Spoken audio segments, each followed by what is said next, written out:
My name is Bob Fash, U.S. Navy retired commander. I remember Independence and Saratoga, at least 6 of them, I guess.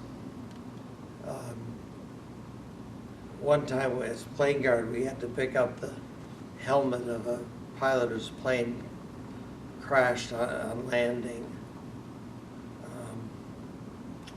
He was not in the helmet, but the carrier did send us a few gallons of ice cream, which is what they always did if you rescued one of the, we didn't rescue the pilot, he wasn't there anymore. Yeah, so we did that, and I spent a lot of time on carriers grading their exercises, which was also fun to do. Well, you go on aboard a carrier, and you're there to observe an exercise, and you grade them on it. A lot of the pilots were ones that you knew from the radio because I air controlled them regularly, and me and my first class petty officer.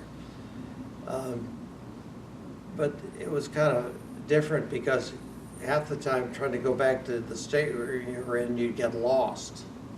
I mean, those are big ships. And it was embarrassing. How do I get to my cabin? But it was fun to see the pilots. It was fun to go up in the O-10 level and watch the carrier landings and takeoffs.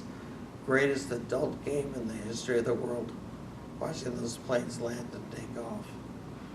You know, every second plane that came in, an unused bomb would dislodge itself and fly across the deck and stuff like that. I mean, it was just really interesting. I mean, this was a radar picket destroyer, so our job was to do air intercept control, and we did it pretty well.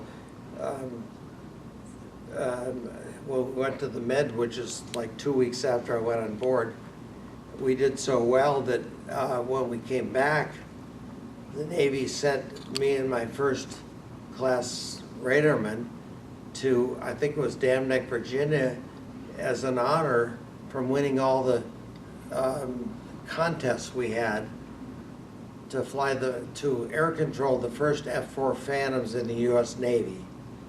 And we're sitting there, and they said, you know, they tell you where the bogey is, and you tell the pilot, your bogey is 310, 77 miles. And he'd say Judy, which is a term for locked on.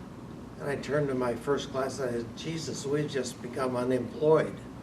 And 6 months later, the Rush went in Fram and became a regular destroyer instead of a radar picket destroyer because the job of being an air intercept controller was finished. The F-4 Phantom did it all for you. Amazing change, changed the whole thing.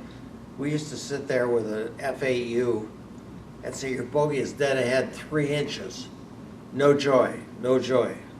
We'll try to the right 3 inches, no joy. And with the F-4 Phantom, 75 miles Judy, and the game was over. It was just the most amazing thing to see a whole technological change right then. Ironically, that first class got out about a year later. His name was Doremer, and went to work at a 7-Eleven, and his first or second night at work, he got shot and killed in a robbery. Wow, after a 20-something year career.